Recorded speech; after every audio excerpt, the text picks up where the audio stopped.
Presta atención a las personas con las que pasas más tiempo.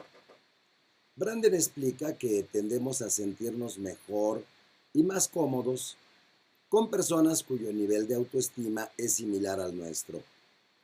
Las personas con autoestima alta también tienden a unirse con personas de autoestima alta.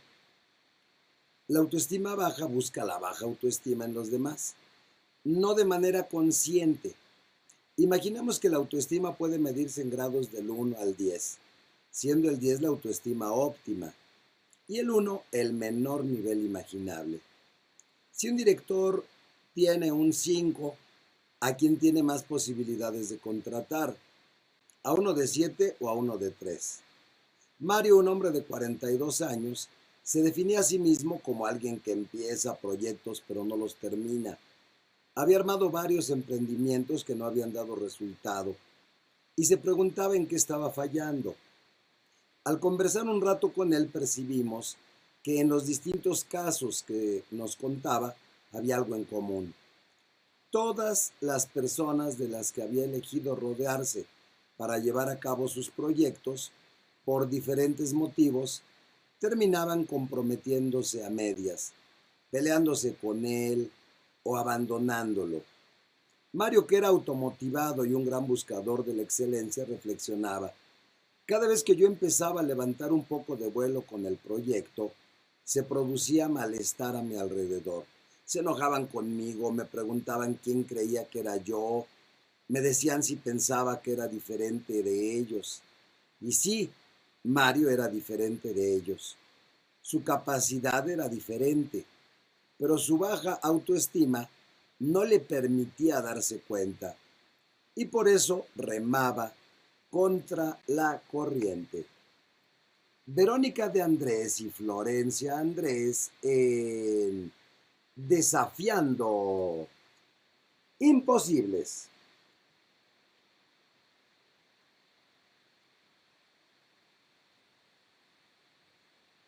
Y déjame decirte que el día de hoy, bueno, tengo unas súper invitadas muy especiales. Ellas nos visitan desde Buenos Aires, desde la hermana República de la Argentina. Las vamos a entrevistar en un momentito más. Y déjame decirte que ellas son autoras de un libro sensacional que se llama Desafiando Imposibles.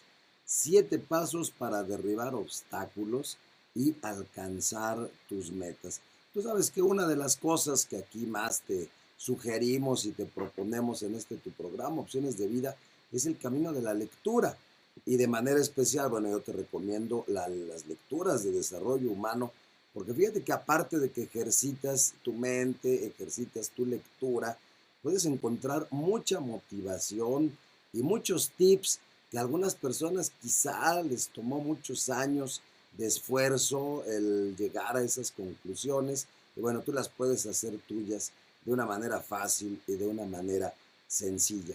Y mira, pues el día de hoy nos hacen el favor de acompañarnos las autoras de este libro, que créeme está sensacional.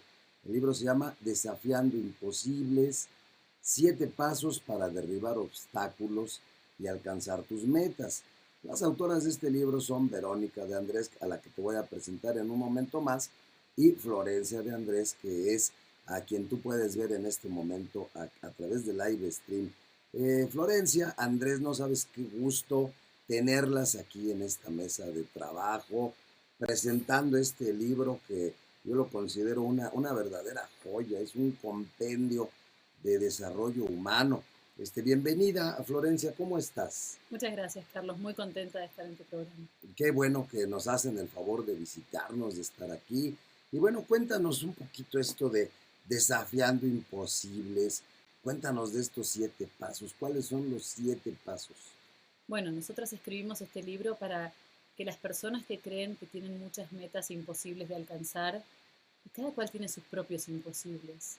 Imposible puede ser para algunas personas tener una buena relación de pareja, ganar dinero, ser feliz, tener un trabajo que les guste, tener su propia casa. Cada cual tiene sus imposibles.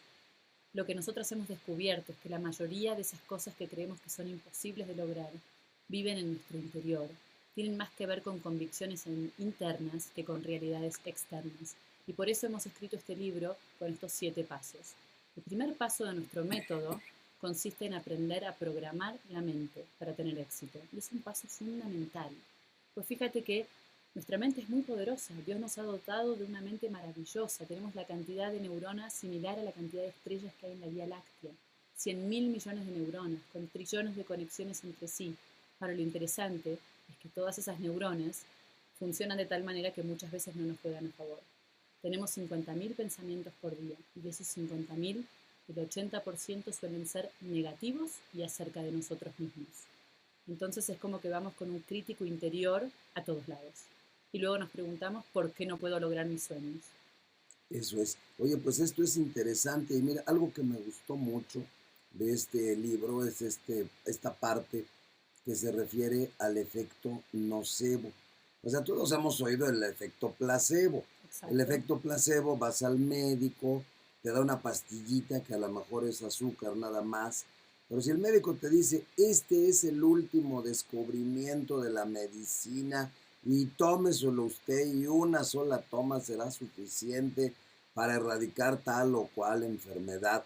Bueno, ¿cómo es que funciona la mente que aunque sea azúcar, la mente se lo cree y empieza entonces a reaccionar en consecuencia? Pero entonces también existe el efecto nocebo. Y mira, le voy a leer un pedacito porque este es un concepto que a veces no se sabe. Y aquí lo dicen ustedes muy bien. Si pensamos que nos vamos a enfrentar, que nos vamos a enfermar, perdón, o a empeorar, es altamente posible que suceda.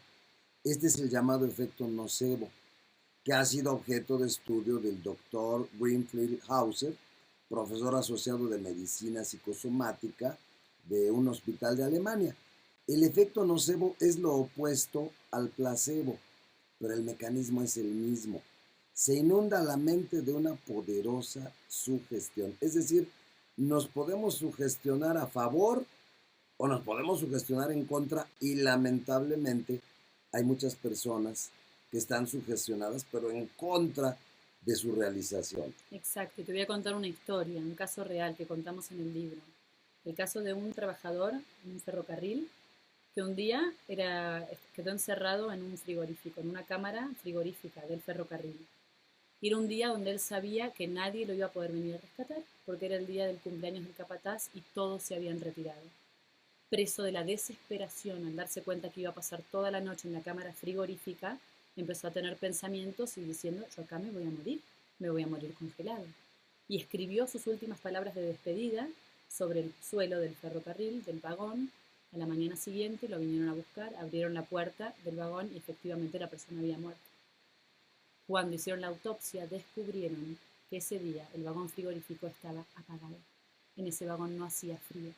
Pero como él creyó que hacía frío, tal fue la fuerza de ese pensamiento que inundó a su cuerpo, a su fisiología, a cada célula de su cuerpo de ese pensamiento y terminó muriendo. Este es un caso extremo para mostrar el caso o esto del efecto nocebo. No es que nos vayamos a morir por tener pensamientos de este tipo, pero sí empezar a tener conciencia de que lo que pensamos afecta a lo que sentimos y que lo que sentimos afecta a lo que hacemos. Y la buena noticia es que si yo cambio lo que pienso, también cambio lo que siento y puedo empezar a vivir mucho mejor.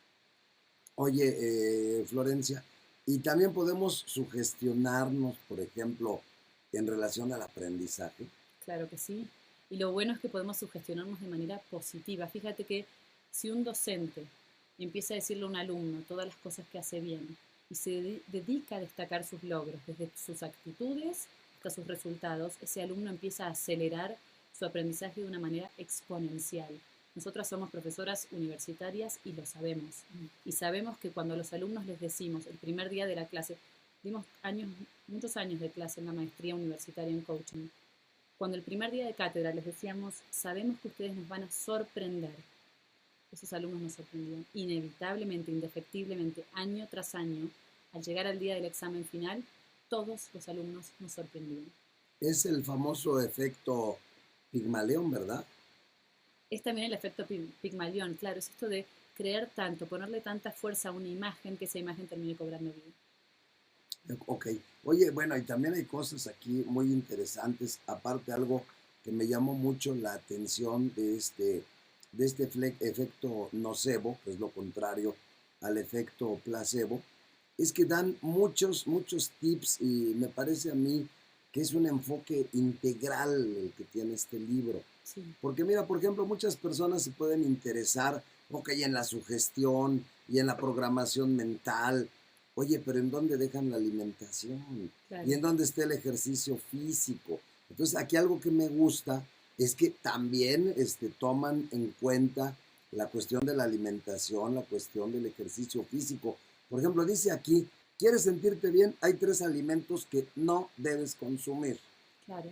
Azúcar refinada, no deshidratarte y no consumir grasas transgénicas. Cuéntanos un poquito de eso. Sí, fíjate que a veces los cambios, este es el paso 2 de nuestro método que tiene que ver con revitalizar el cuerpo. Y le hemos dado un espacio especial porque a veces el cuerpo es el gran olvidado. Y nos acordamos del cuerpo cuando el cuerpo grita. Y cuando el cuerpo grita es porque se enfermó. Entonces hay maneras simples de evitar eso. La deshidratación, fíjate que es algo tan sencillo. Cuando nosotros sentimos sed, ya estamos deshidratados. Exacto. Por eso siempre tenemos agua a la mano, por eso a nuestros alumnos en la facultad siempre les decimos vengan con agua y no esperen a sentir sed, porque en ese momento el cerebro se deshidrató. Y si pensamos que nuestro cerebro funciona con impulsos eléctricos y que no hay nada que conduzca más la electricidad que el agua, bueno, Claro. pues nos estamos haciendo un favor al cerebro, no esperar a tener sed. Hablabas del ejercicio físico. En el libro damos datos interesantes. ¿Sabías que una caminata diaria de unos 20 o 30 minutos puede reducir el riesgo de sufrir enfermedades como el Alzheimer en un 50%? Así es. O por ejemplo, una caminata después de una comida, Claro, y que no es solo bajar la que comida, no es un gran sacrificio y que sí puede traer un gran beneficio. y que es gratis. A ver, cualquiera puede salir a dar una vuelta todos los días y que si entendemos que en esa caminata yo estoy generando endorfinas y que las endorfinas son esas como hormonas o sustancias químicas, Es como como una una droga droga buena, natural, de una la droga buena, buena. de la que me hace sentir bien, bueno, entonces empiezo a hacer unos cambios que son sencillos y que me traen muchos beneficios. Realmente un libro muy recomendable. Desde luego yo le doy las gracias a mis amigos de Editorial Grijalvo que siempre nos traen cosas buenas. Y bueno, además de todo esto, aquí hay otra cosa que me llamó mucho la atención, que le dedican una gran importancia al tema de la autoestima.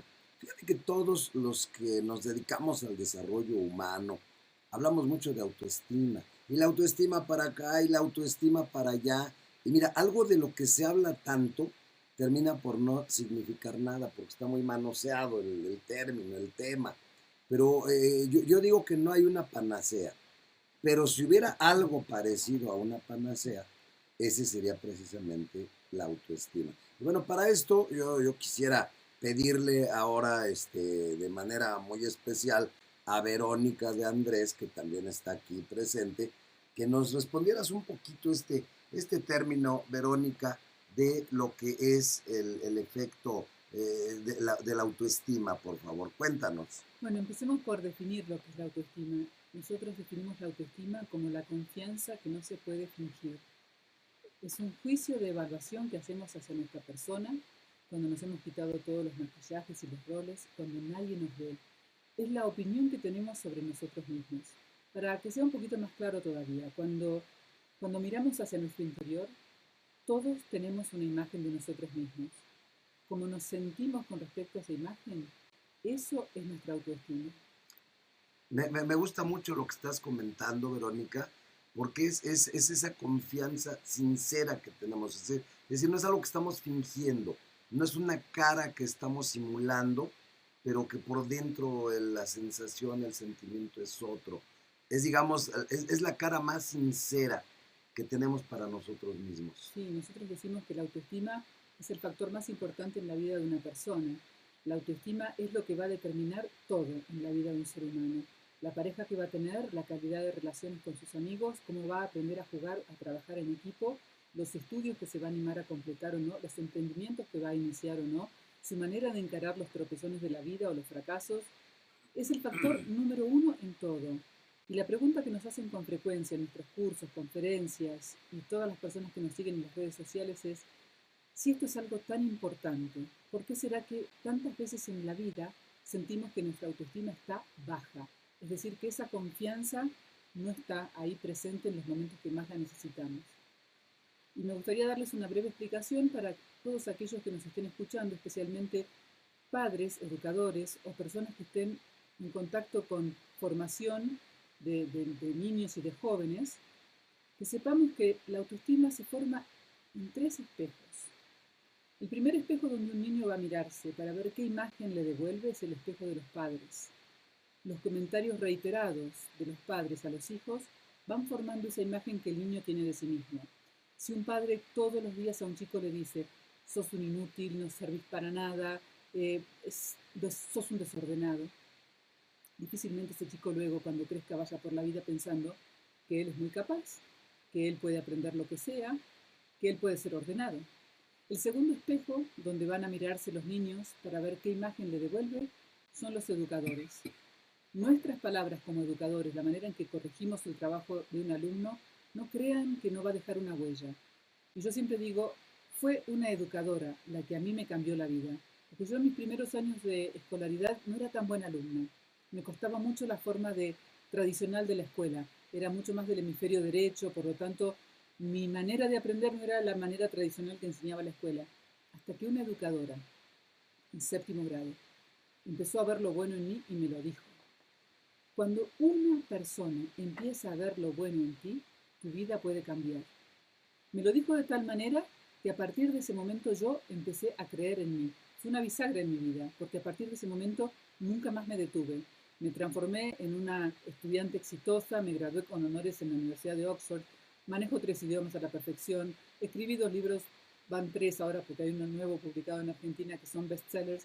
Bueno, todo eso no sucedió por casualidad, pero sucedió porque una persona vio lo bueno en mí y me lo dijo.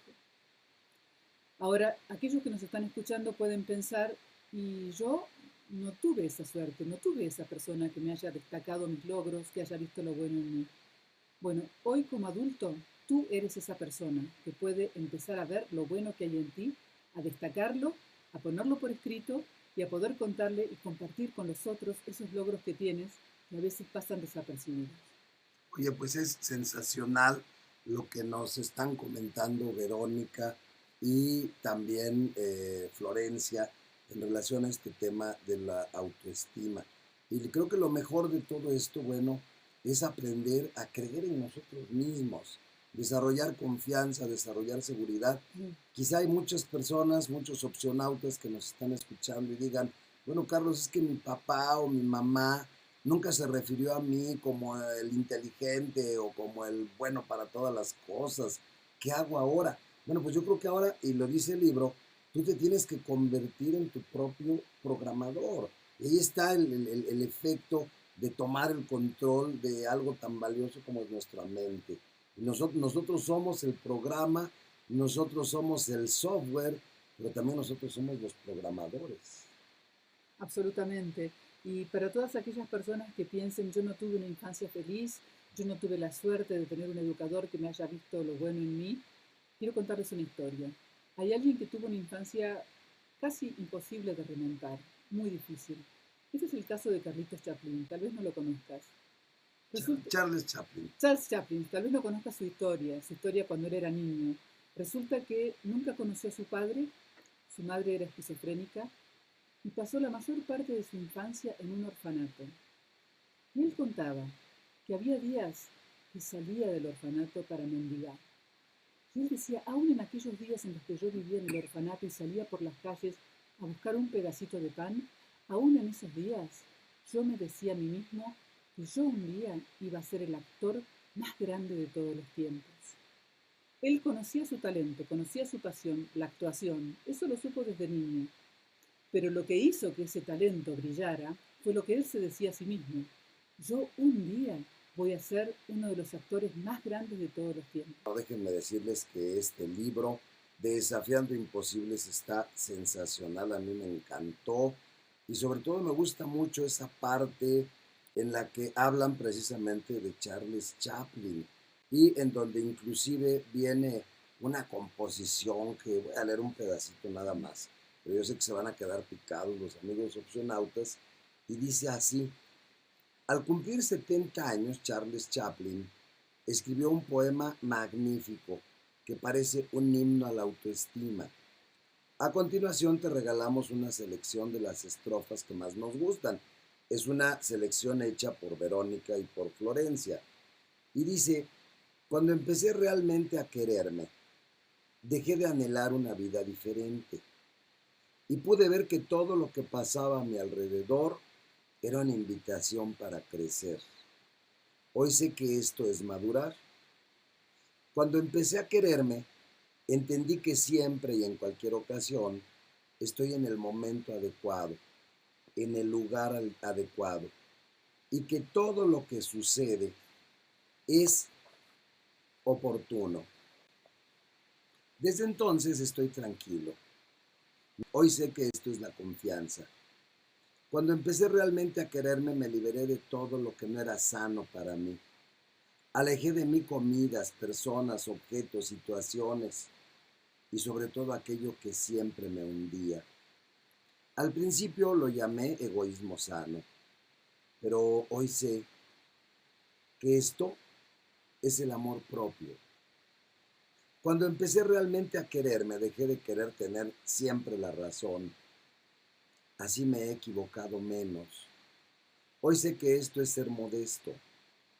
Cuando empecé realmente a quererme, me negué a continuar viviendo en el pasado y a preocuparme por mi futuro. Ahora solamente vivo en este momento en el que tiene lugar todo. Así vivo hoy cada día y lo llamo perfección. Cuando empecé realmente a quererme, me di cuenta de que mis pensamientos podían mortificarme y hacerme miserable. Sin embargo, cuando saqué las fuerzas de mi corazón, el entendimiento se convirtió en una pareja importante. A esta conexión hoy la llamo la sabiduría del corazón. No necesitamos seguir temiendo por las discusiones, los conflictos y los problemas con nosotros mismos y con los demás, porque incluso las estrellas chocan de vez en cuando las unas con las otras, y eso origina nuevos universos. Hoy sé que eso es la vida. ¡Wow! Un verdadero monumento a la autoestima. Cuéntenos un poquito de esto y realmente lo que para ustedes significa. ¿Por qué eligieron esas estrofas? Las elegimos porque, como decíamos, es un himno a la autoestima, es casi un compendio de lo que la autoestima es. Y la autoestima para nosotros es una fuerza tan grande. La autoestima es lo que marca las decisiones que hacemos en la vida. Nuestro nivel de autoestima es lo que marca los sueños que nos vamos a animar a soñar. Nuestro nivel de autoestima marca el éxito que vamos a tener o no. Nuestro nivel de autoestima es lo que hace que cuando estamos frente a obstáculos o adversidades en la vida podamos llenarnos de confianza, porque a veces la gente cree que tener confianza es ir por la vida como con una capa de superhéroe, que todo lo puedo y que todo me sale bien. No, y a veces la confianza es esa pequeña voz interior que al final de un muy mal día te dice: mañana lo vamos a volver a intentar. Y para nosotros Charles Chaplin en este poema capturó la esencia de eso, de que la autoestima es ese amor propio, que a veces es esa vocecita suave, a veces es esa confianza grande, pero que en definitiva siempre es: yo me quiero y me acepto tal cual soy hoy. También, por ejemplo, algo que nos dicen aquí las autoras es las estrategias que podemos seguir para tener éxito. Y aquí, bueno, nos dicen: el primer paso consiste en alimentar tu mente. ¿Quién nos explica esto de alimentar la mente? Bueno, Verónica, al micrófono. muchas veces cuando vienen las personas y te dicen de pronto que están medio desanimadas, nosotros les preguntamos cuáles son los últimos 5 libros que has leído, porque esto alimenta tu mente. ¿Cuáles son las últimas 5 conversaciones que has mantenido? Porque lo que tú dices y la historia que vas contando y a quién se la vas contando también va a determinar mucho tu éxito o no. Y además preguntamos cuáles son las 5 personas que ves con mayor frecuencia, porque terminamos pareciéndonos en la manera de pensar, en la manera de razonar, en los gustos que vamos desarrollando a las 5 personas que vemos con más frecuencia. Entonces, si de verdad quieres tener éxito, tienes que empezar a prestar atención. ¿Cuáles son los programas de televisión que miras? ¿Qué es lo último que haces antes de irte a dormir? Si hace mucho tiempo que no encuentras un libro motivador, bueno, es hora de empezar a hacer eso, porque con lo que tú alimentes tu mente, eso luego se va a traducir en tus resultados en la vida. Si hace mucho que no te preguntas si la compañía que estás guardando es buena o no, hay una sugerencia: haz una lista de las personas a las que ves con mayor frecuencia y fíjate en cada uno de esos casos cuál es la persona que tú consideras que puede ayudarte a tener más autoestima, que va a alentar tus sueños, no necesariamente que te va a decir que está todo bien, pero que cuando sales de una conversación con esta persona estás enriquecido o no. Y uno puede decir, pero hay personas que son relativamente tóxicas, o cuya compañía a lo mejor es tóxica, que no puedo dejar de ver porque están en mi trabajo. Es verdad, pero siempre puedes elegir con quién compartir tus sueños. Siempre puedes elegir con quién pasar los momentos más importantes de la vida. Si no lo puedes elegir es porque estás sintiéndote una víctima de la vida.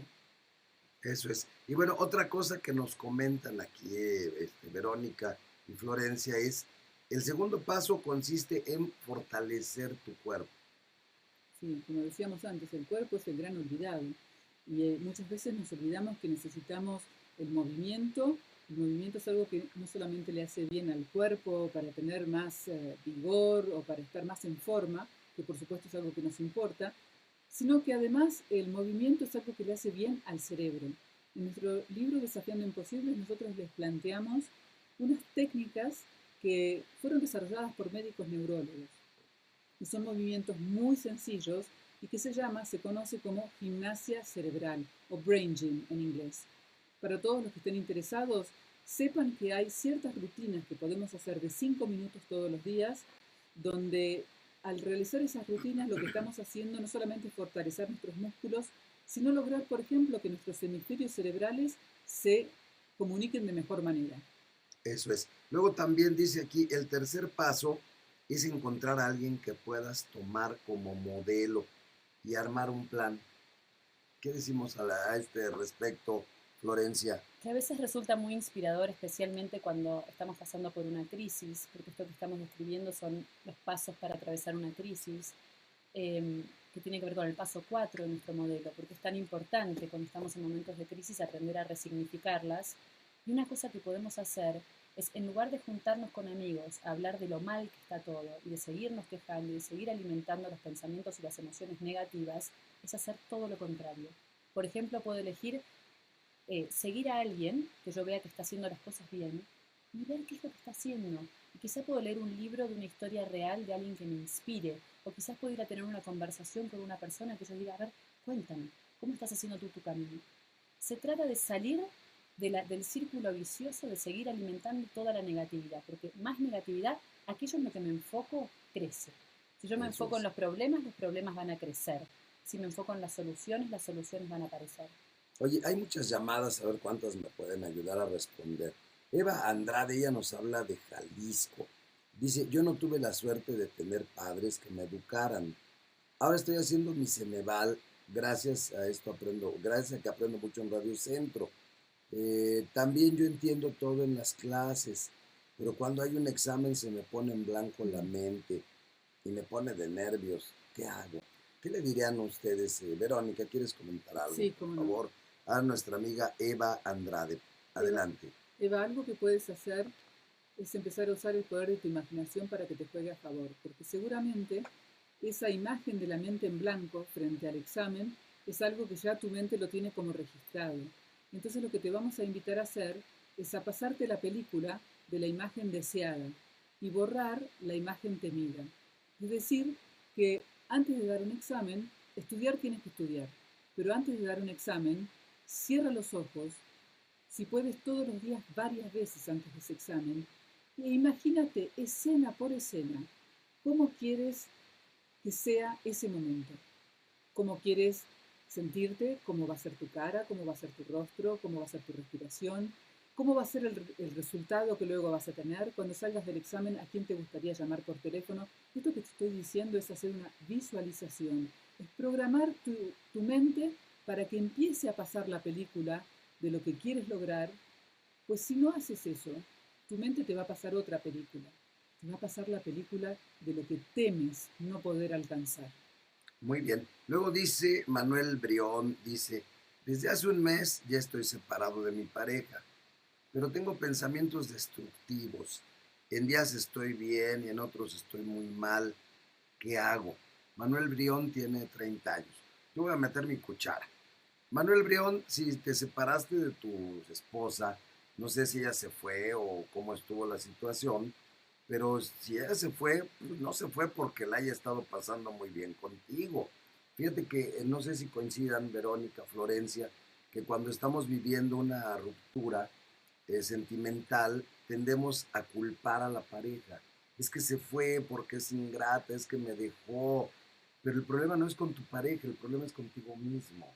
Entonces, muy probablemente tenga Manuel que revisar lo que le esté impidiendo relacionarse de una manera sana. ¿Qué opinan ustedes? En este momento lo abruman sus pensamientos destructivos y que no sabe qué hacer con ellos. Le vamos a dar una herramienta que presentamos en el libro, que es la herramienta de las 3 preguntas. Cuando tenemos pensamientos que no nos podemos quitar de encima y nos damos cuenta que nos están agobiando, no sabemos cómo hacer, pasar esos pensamientos por un filtro de 3 preguntas. La primera pregunta es, ¿este pensamiento, esto que estoy pensando, me sirve o no me sirve? Esto que estoy pensando, y va la segunda pregunta, ¿me hace sentir bien o me hace sentir mal? Y va la tercera pregunta, ¿esto que estoy pensando, me abre los caminos o me los cierra? Si yo me doy cuenta que no me sirve, que me hace sentir mal y que me cierra los caminos, es momento de darme cuenta que ese pensamiento no me sirve y que necesito cambiarlo por un pensamiento que por sobre todas las cosas me abra posibilidades de acción. Así es. Verónica, por favor, ¿tú qué quieres comentar? Adelante. Sí, algo más que le quiero comentar, y es que en toda crisis se encierra una oportunidad. Entonces, si este es un momento de crisis, a lo mejor puedes sospechar que una vez que pases el momento del duelo, que va a ser necesaria respuesta a la crisis, se va a abrir para ti un panorama nuevo. A lo mejor ese panorama es encontrar algo que puedes cambiar de tu propia manera de relacionarte con una pareja. A lo mejor es sospechar que algo nuevo y bueno va a venir para tu vida, pero empezar a tener como esa idea que al final de este túnel oscuro hay una luz de esperanza. Muy bien. Amigos opcionautas, una última pregunta de Álvaro Salazar, de Álvaro Obregón. Dice, ¿cómo empiezo a decirle a mi hijo que necesita ayuda? Él es adicto a la cocaína. Considero que su autoestima es muy baja. ¿Qué le dicen en relación a esto? Lo primero es que una adicción a la cocaína necesita un tratamiento específico y con un profesional dedicado exclusivamente a eso. Y lo segundo es que si como mamá ella quiere acompañar el tratamiento que haga con un profesional que se ocupe de adicciones, sí, las adicciones tienen todas una profunda raíz en la baja autoestima y algo que puede hacer hoy mismo cualquier persona que nos esté escuchando y que quiera que alguien de su entorno eleve su autoestima es hacerle comentarios positivos sobre su persona, es mostrarle su valía. Una persona que está en adicciones es una persona que no se siente valiosa, que siente que no tiene nada bueno y que necesita llenar ese vacío existencial con algo, con comida, con drogas, con lo que fuere. Entonces, además de acompañar el tratamiento terapéutico, muy importante en este caso, los padres pueden empezar a mostrarle su valía, haciéndole reconocimientos, encontrando algo bueno que puedan destacar. Amigos opcionautas, yo le agradezco infinitamente a Verónica, de Andrés, y a Florencia Andrés su participación el día de hoy aquí en tu programa, Opciones de Vida. Muchachas, un placer haberlas tenido aquí. Muchísimas gracias y mucho éxito. Gracias, nos despedimos. México nos ha recibido muy bien y a los que quieran seguir en contacto tenemos un Facebook que es Confianza Total Sitio Oficial. Ok, Confianza Total Sitio Oficial. Verónica, muchísimas gracias. Muchas gracias a ti. Hasta pronto.